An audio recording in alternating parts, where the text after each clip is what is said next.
Huh? And it's pure movie, so you don't have to. It's a movie camera, don't you? Yeah.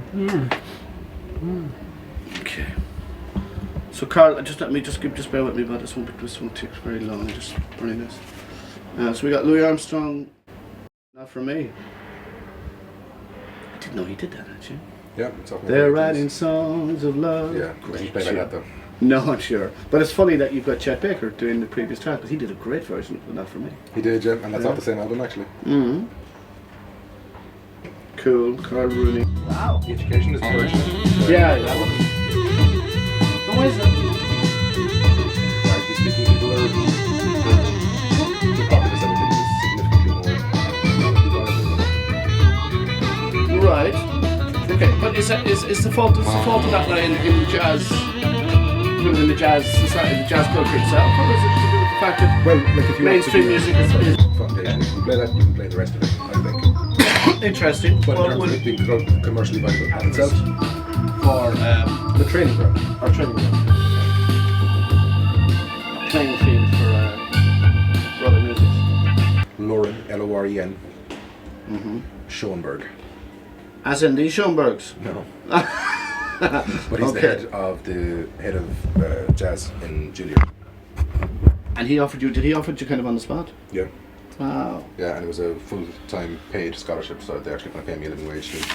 Amazing. And the reason I didn't take it is that you have to get a cabaret card to play and perform in New York, and you can't get that if you're a student. So if I'd taken it, I would have had 4 more years of study, which would have been great. Well, or you wouldn't have been able to play professionally. At all. At all. Okay. You wouldn't have been able to play professionally. That's amazing. I didn't know any of this stuff. Like, you wouldn't have been able to play professionally.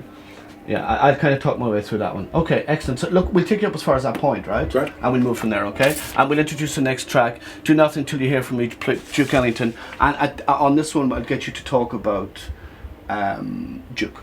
Sure. All right, bud? Times move on, and jazz itself is a bit of a misnomer, I always find. In fact, when people say, Martin, are you a jazz musician? I go, no, I'm a musician. End of. And I think the same might apply to your good self. Quite possibly. A musician who wants a gig.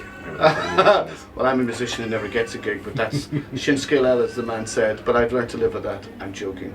If anybody needs me, you know where to find me.